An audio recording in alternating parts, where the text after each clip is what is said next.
Welcome to the Cultivate Church Planting Podcast. We believe that the gospel is the hope of the world and that the world needs more gospel-centered churches. All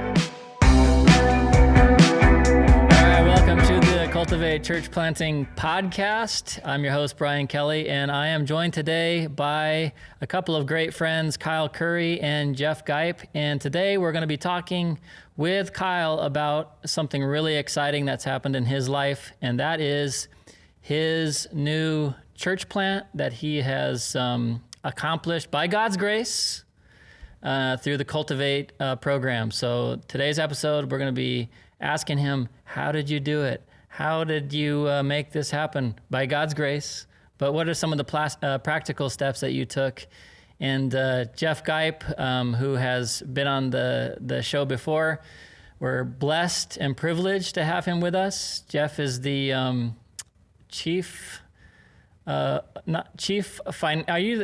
have chief financial officers in there in CGN? Do we, Jeff? That is my title. I asked you this before, I ask every time, but what is your actual official title? It's CFO / Director of Development. Okay, I like that one. Yeah, Director of Development. It sounds so much more important than what it actually is, just so you know. I can't wait till I get some acronyms before my name. Yes. Yeah, and Kyle, you're just a lowly church planner. That's it.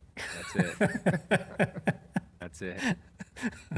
Hey, you got the best. You got the best of everything. Yes, you do. Really? Yeah.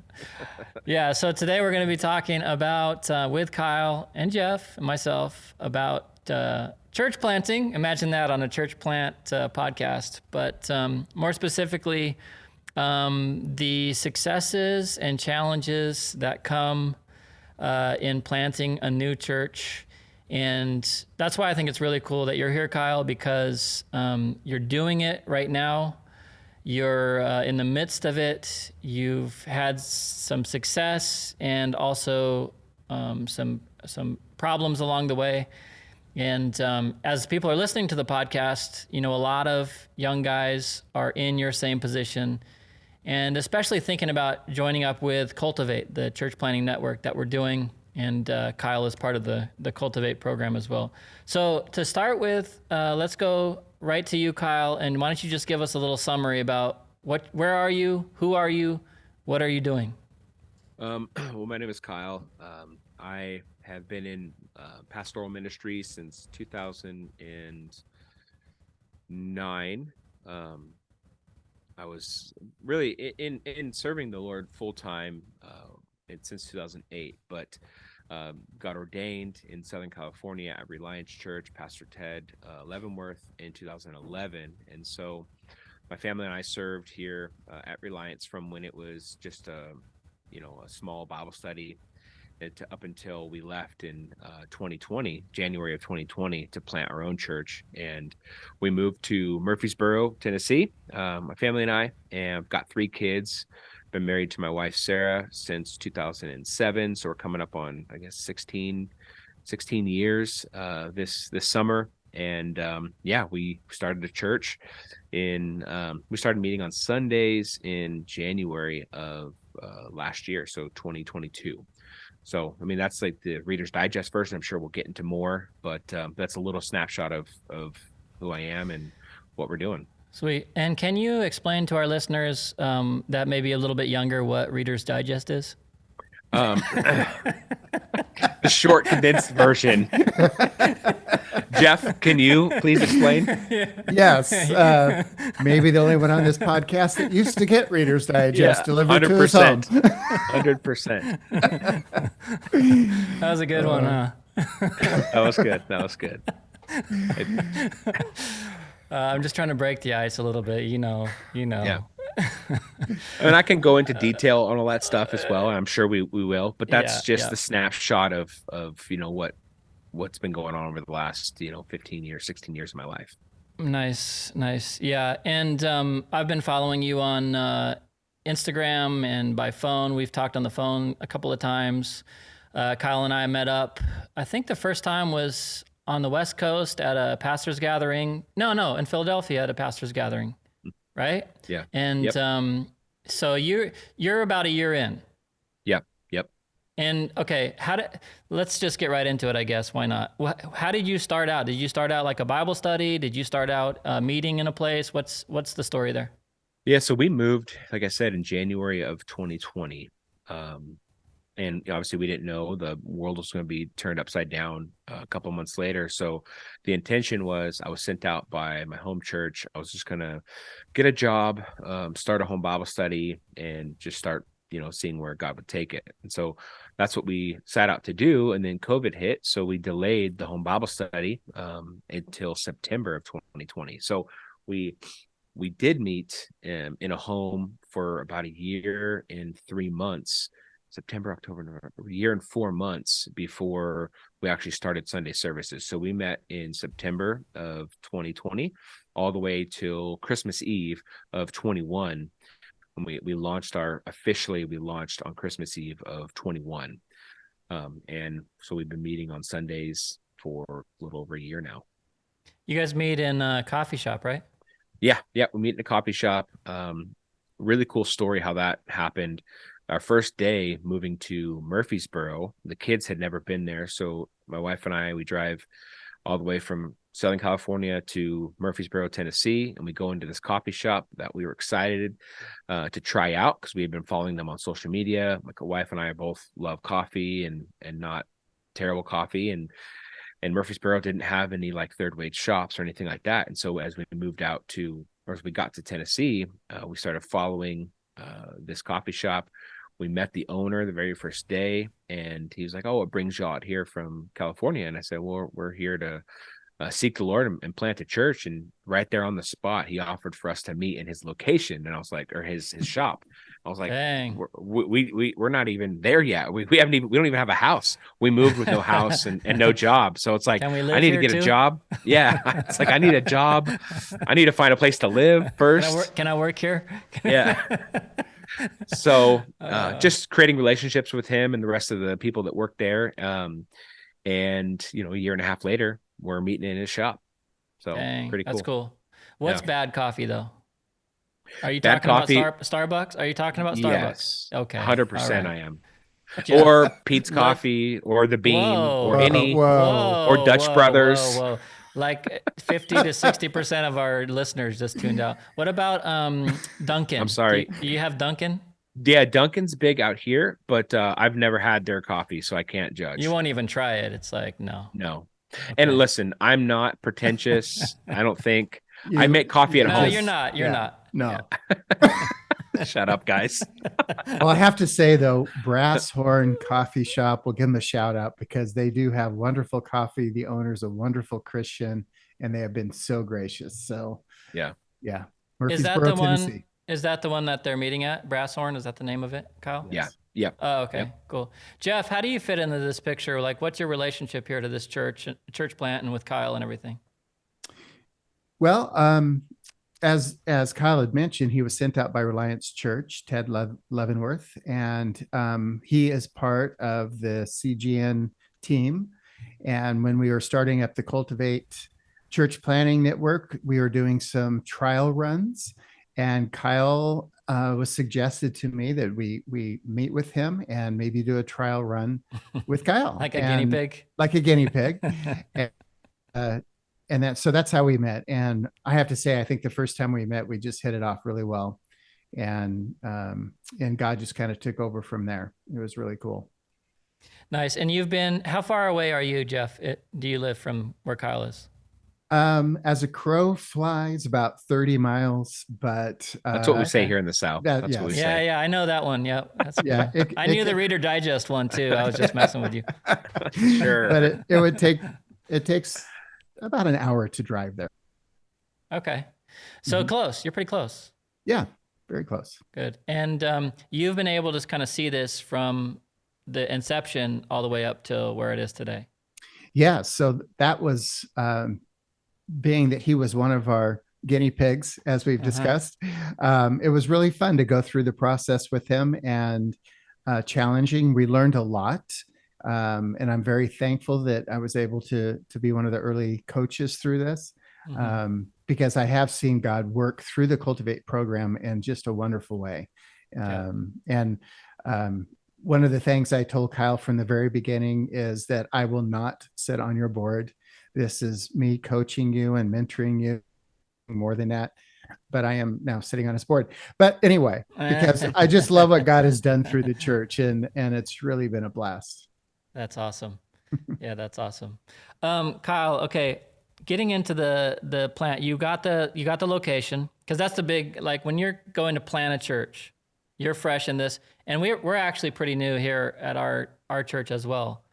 So it's fresh kind of in my mind, but there are certain things that you question as you're going into it. And one of the big ones is, where are we going to meet?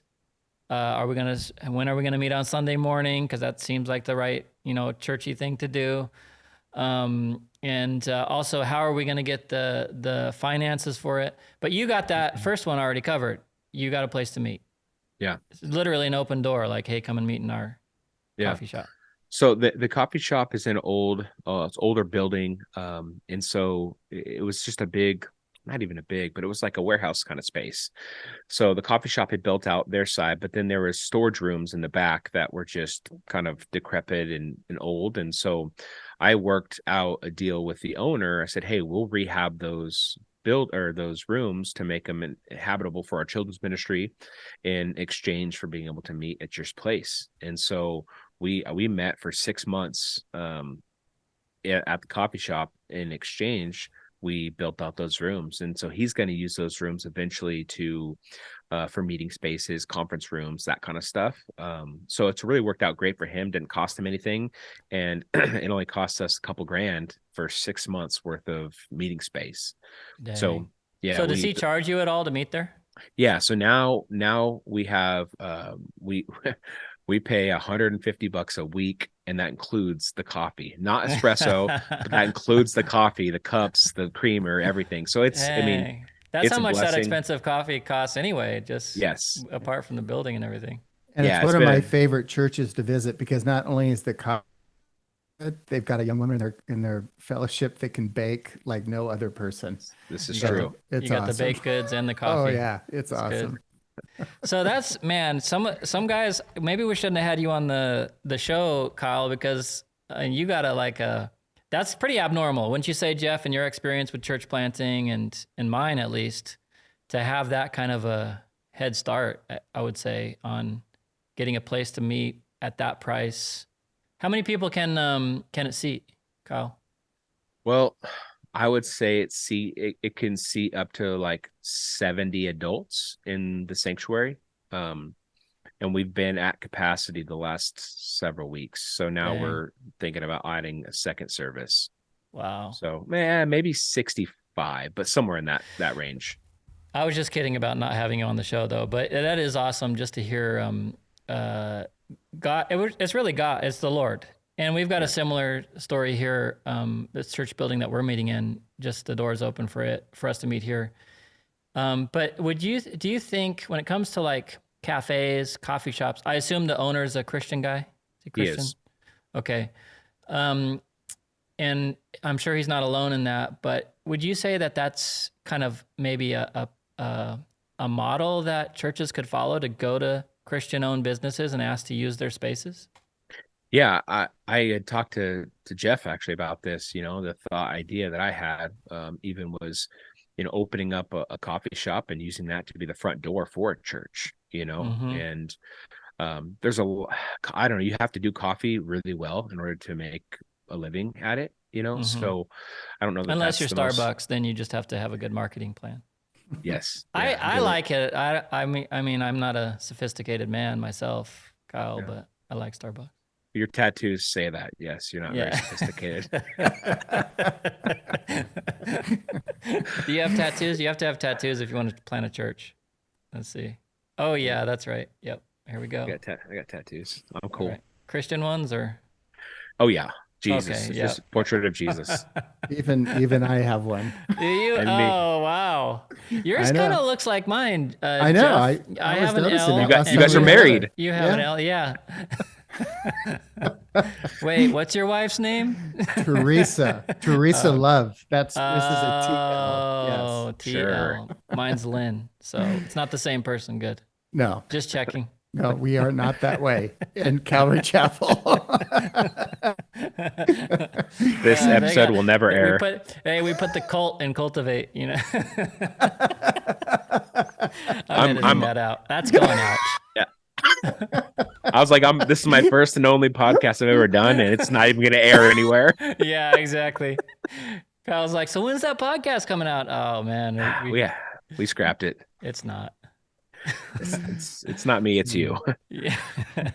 No, but I do think that's an avenue that church planters can take, and for me personally, it's about relationships. Other than there's a lot of Christians in the world, as we know, but not necessarily following Jesus. And so, just because a business is a Christian-owned business doesn't necessarily mean that's going to be the best place for you to plant your church. I think it's relationally staying connected in your community, and those doors will open. God will open those doors where He wants you. Yeah. So yeah, that's a good word. Jeff, what do you think? I think it was you that was kind of telling me about this coffee shop idea, because, you know, we planted a church up in Bellingham, Washington, and they have really good coffee up there. I think even you would approve of it, Kyle. Okay. So that's okay. pretty good. But there was a Christian-owned coffee business there called Woods. It turned into a chain and got pretty popular, but they would let churches and like young adult ministries and stuff, after the coffee shop closed, they would let them come in and use it after hours and stuff. So I think it's cool, because everybody knows about the coffee places, especially if they're good. Right. Yeah, I think it's something that a person should prayerfully consider, because of the positive parts are that you're adding to the community, you know, and I think this is something that Christians really need to think about, or church planners need to think about, is how can we have an impact in our community? You know, conceivably, owning a coffee shop would not only be a meeting place for people to meet during the week and to have social type things getting together, but it's also an opportunity to bring unbelievers to. You know, to sit down, have a cup of coffee, share the faith. I would even go as far as to say, if you own the coffee shop, to employ non-believers, you know, in the sense of, hey, you know what, we are not here just to share the gospel, but we are here to add to the community, you know, a place to where we can be a channel of God's grace to the community. So I think it's something to really consider. And some of the coffee shops that I've been into are larger. This is not a new concept. I've learned of this back in India about 5 or 6 years ago. This was kind of a thing that was moving forward. I don't know that it's ever taken flight, but it's certainly something to think about as it's. Are you talking about the shops in India hosting church services, or? Yes. So in India, it is very difficult to lease or to buy any type of property. And then there's government restrictions. So if you get a space in a mall, like a coffee shop in a mall, you are free to do whatever you want within that space. Okay. So that's kind of the idea. And I know there's a nonprofit that is doing that sort of thing now. I can't remember the name of it, but they were doing a really good job with it. Cool. Hey, Kyle, what are the people like that are coming to your church? I mean, when you think about these like cafes, coffee shops, it tends to be more trendy and that sort of thing. Would you say that the demographic of your church is that way, or what's it look like? Like if I came on a Sunday morning, who am I going to see there? You'll see really every age bracket. We have a lot of young families. So it's interesting when we moved. My wife and I prayed that people would come with us, but we made it a point not to ask anybody, just because we didn't want any sort of relational connection to be the reason that people came, because we know that they would eventually fall away and they would go back, or it would just not end well. And so I've been around enough church plants to know, like, sometimes going out with nobody is better, because then God can bring who He wants. Versus the excitement of going out and thinking that it's going to be great, and then people realizing that it's not what they thought it was going to be. So we went out with praying and hoping that people would come with us, and nobody did. But we were saying, okay, well, we know we're supposed to go, so we're going to go. Well, a few months after, 6 months after we moved, our first family from California moved out to be a part of it. And then another month later, another single young guy moved out to be a firefighter out there. And he lived with Sarah and I for like a little bit until he found a place. And then his whole family moved. So and they're in their 60s, mom and dad in their 60s, and a 26-year-old daughter, and then another young family that Sarah and I did the premarital counseling, and I married them and I discipled him. He and his wife moved out. So we get all this influx of people that we knew from back in California that we never asked specifically to come, but we were praying that people would, and God started to bring them. That's cool. Run back to the beginning again, because I didn't catch all that. What was your reason why you wouldn't ask people? Because you think they just do it for the wrong motives, or? No, it wasn't even that. It's just I didn't want. I'm such a relational person, or at least I'm just a very relational person. Relationships come fairly easy, and I know that I didn't want me to persuade someone to come. Because when God hadn't told them, or what? Yeah, because they wanted to hang out with you. Yeah, I just didn't, because there's an excitement when there's a church plant. There's and especially if I mean, I'm sure you've experienced this too. People that you knew at your previous churches, they're like, yeah, it's cool, let's go, let's be a part of it. But the excitement wears off soon. And it's just you and the Lord, and it's lonely. And those people, from the experiences that I've seen and just being a part of ministry for a long time, you just see that people leave. And so as much as I wanted to ask, I'm not saying this is the right way to do it. This is the way that we felt led to do it. Okay. We didn't ask anybody, even my best friend in the world who's from Tennessee. I never once said a word to him. And he's the first family that actually ended up coming. And so I know if God wanted them there, he's going to speak to them. Couldn't you just say, like, if you want to come, you can come, or you're just like leaving it all up to the Lord? You could say whatever you want. I'm not saying this is the right way. This is yours. Okay. All right. This is your story. Yeah. This is just the way we did it. Okay. All right. All right. Jeff, how did you do it? You like that? What do you think about it? I think that is very wise. Okay. Because you mentored. You talked about being the coach to Kyle and mentoring him along the way. Is that something that you talked to him about? We talked a lot about just allowing the Lord to lead you and having a strong conviction from the Lord and how you would proceed forward. We don't want to be a cookie cutter organization.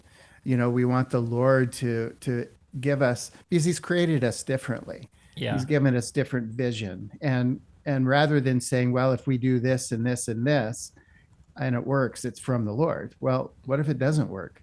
It's better that we do, hey, this is what the Lord is showing me.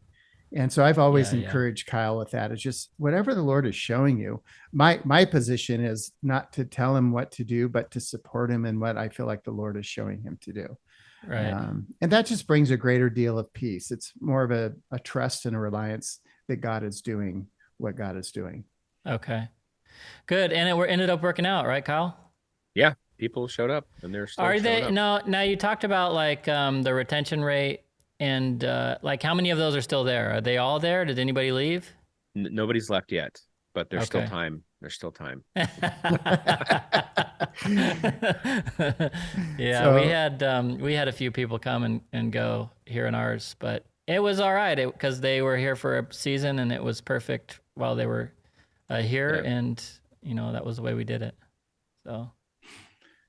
Yeah, I think, I've been going off and on for a year. And when I go and visit, I always feel like, this is a healthy church. It's got age range, my age, I'm in my 60s. They have people in their 60s and their 50s and their 40s and their 20s, married, single, and a ton of kids. Yeah. To me, it's just a perfect blend of that. So yes, it's really cool. Cool. Do you feel like I used to give my friend a hard time because he, whenever Mars Hill came out in Seattle, it was like really cool. It was really trendy. And it was almost like you kind of felt like you had to wear the right clothes and look a certain way. And then we joked around about the tattoos, like, oh, you got to have tattoos to go there. You got to love this special coffee and know all the stuff or whatever. But you don't feel like it's that way at all. Are you asking me or Jeff? Well, both of you, Kyle, because you know the people Yeah. the most. No, it's definitely not that way. You know what I I'm talking about, though, right? 100%. So yeah. we're super casual. We're in the South, which we probably should be a little less casual, maybe. But like in the summer, like I'll preach in flip flops and shorts and a t-shirt. Whoa. Which is like that's Florida status, and Yeah, that's what we do. We don't even but do flip flops. We just have bare feet. yeah, so I'm not that hippie, but no, but it's definitely not that. Like we have a couple in their 80s, or they're 80, 79 and 80. Mhm. And he comes up after every service, and he just loves it. He loves being there. It's freshing. Our acoustic, or we have a worship, it's acoustic. We don't have like moving graphic. We're simple. The big thing that I took away from a friend of mine, he said, fight for simplicity. And so Mhm. one, Was that I'm me? so Did I say that to you? yes, that was you. Um no, Just- as I a thought you wanted pastor me to friend of remain mine. anonymous, so you were just saying a friend of mine. No, Just it definitely wasn't you. uh so I've taken that to heart. I've taken that to yeah, heart. we're yeah, not yeah, we're yeah. not we're not slick. We have an acoustic worship. We have Yeah. 12-year-olds leading worship, and Dang. along with their dads, and it's really, we're super casual. If it doesn't, we're not going to strive to make it work. If it works, it Yeah. works.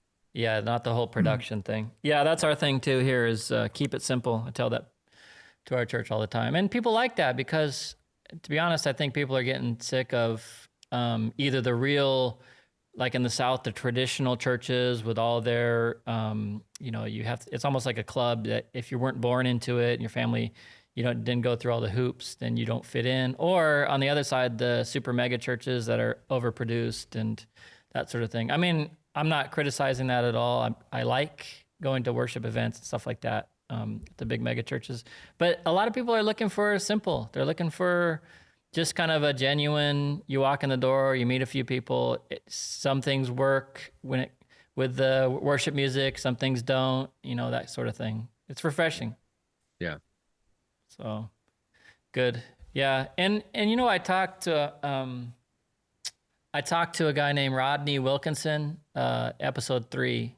We talked about multi-ethnic church planting, and he's a African-American bro, and I'm a white guy. For those of you who can't see us on the video, that I'm definitely white. And then we had another guy. What are you smiling at, Jeff? I can think of 100 things to say right now, but I'm going to show self-control. Okay, good. Thank you. I was getting to my point that I was making, but it was a great conversation because, I asked him like, hey, how do we get, not just with black and white or the race thing, but age. You mentioned age is an issue too, and social status, and subcultural groups. Types of music. People in the South.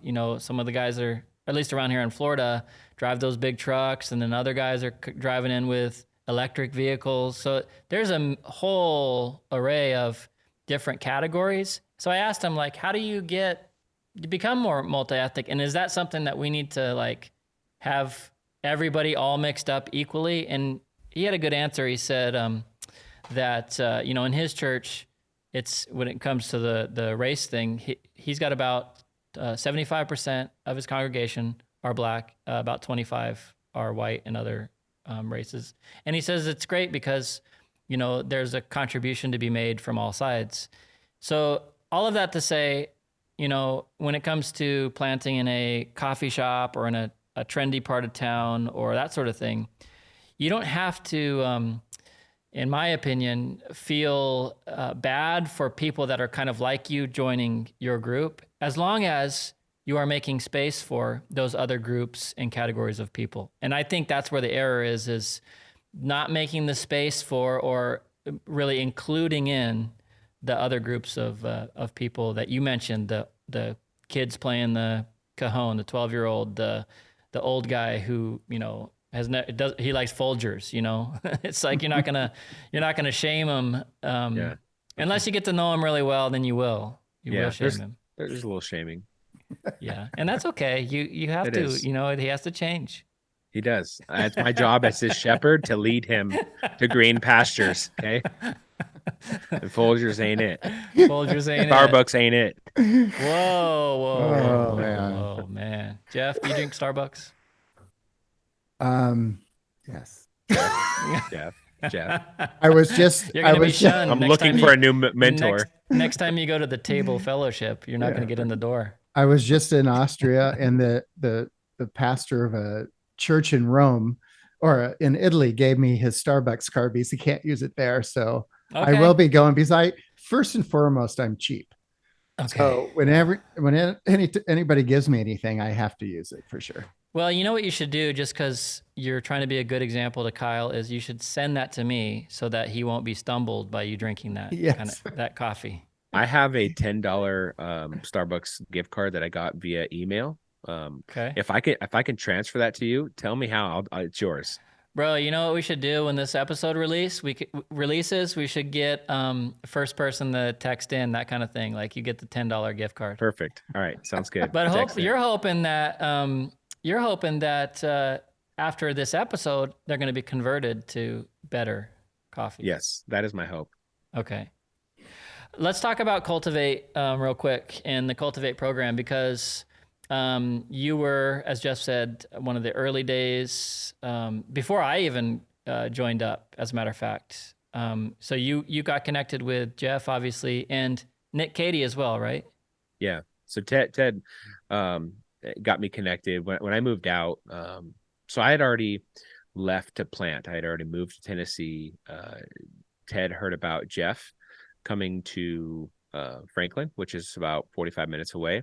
And so Ted gave me Jeff's number, and that's how we got connected. Okay. And then from Jeff, I think Jeff got me connected with Nick. I think that's how it all started. Mm-hmm. Nice. What was the worst thing about Cultivate? Speak freely. Yeah. Well, I think the I'm worst glad thing that you is didn't it's answer very, too quickly.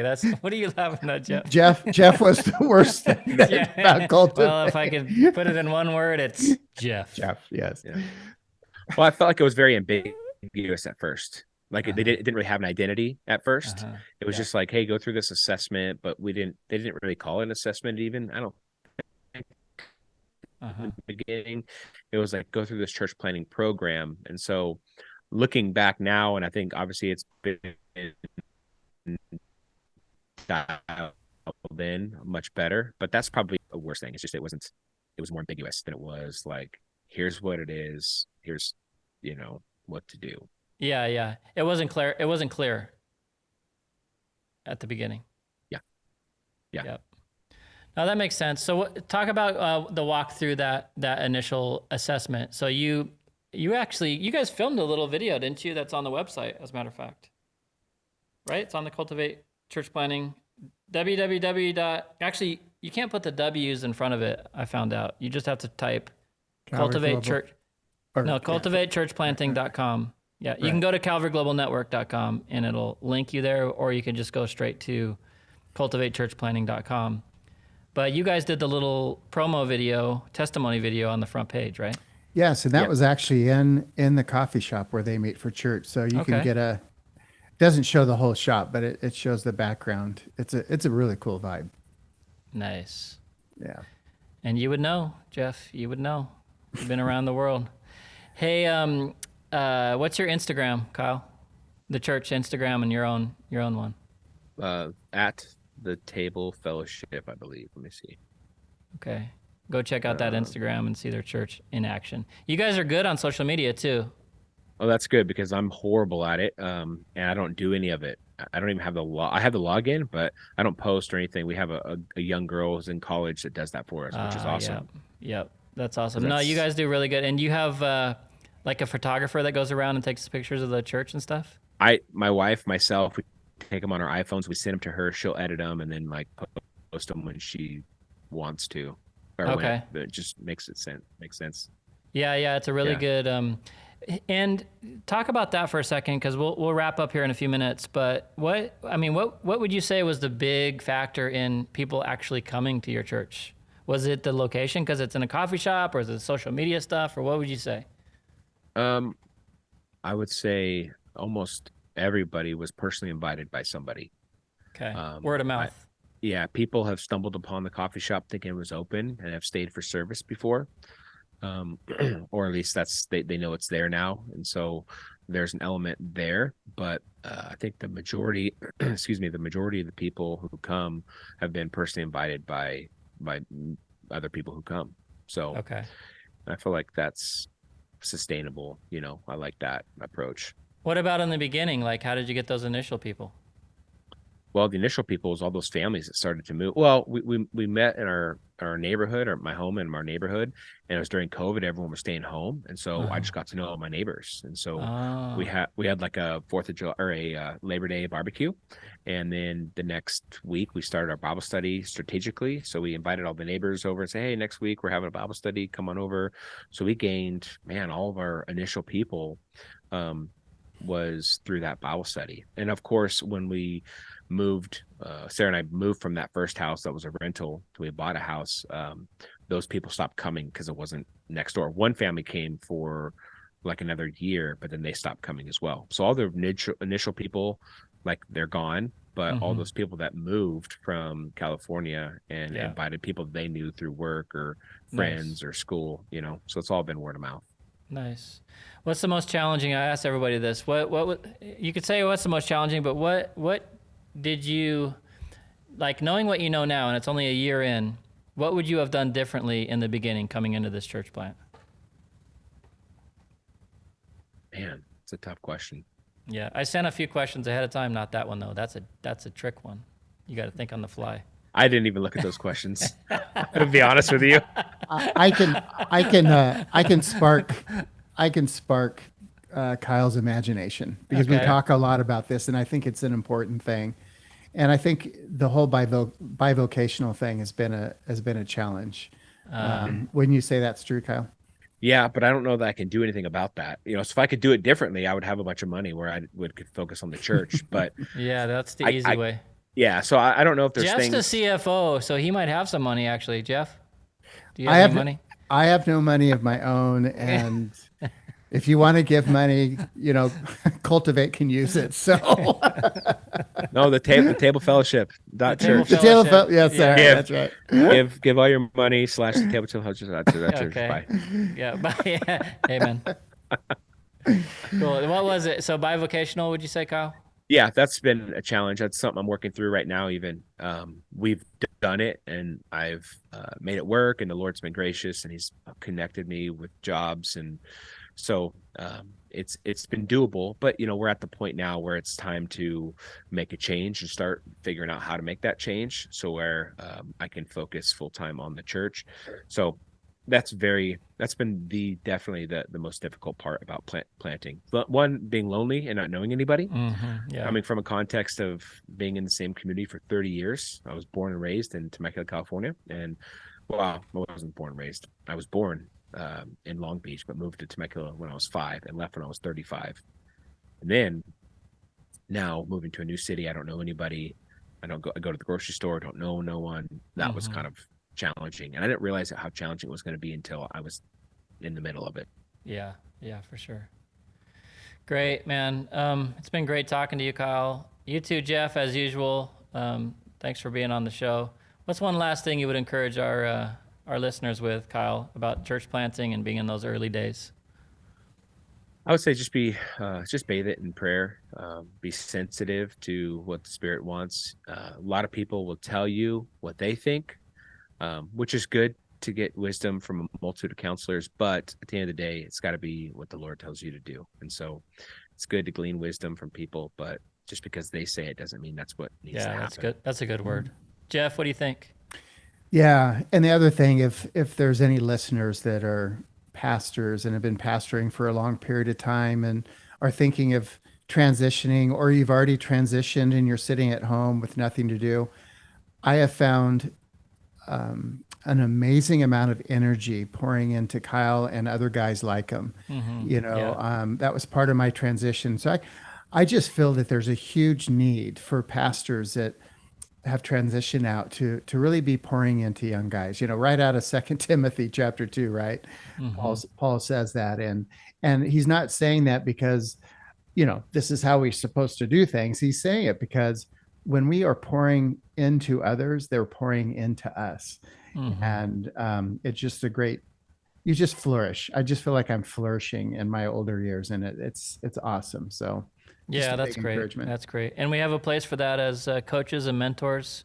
A lot of the guys like yourself, Jeff, are on that coaches page that we have, and there's room for more. And so whether you want to plant a church, I promise we've got it more together now. Kyle can attest to this than in the early beta days.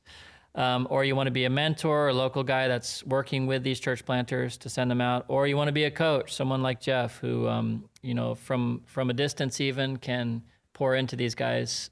Cultivate churchplanting.com, and there's a little form there you can fill out. Thanks again, guys, for being with us, and God bless you. We're looking forward to seeing how it goes. Maybe we'll have you on again, Kyle, and we'll hear about all your multiple services, sound and lights, smoke machine, all that stuff that you want to have. Yes. Starbucks at the door, the whole 9 yards. Oh boy. If that happens, I'll be Starbucks and smoke machines. Yeah, man. This is awesome. That's the anointing. Yes, it is.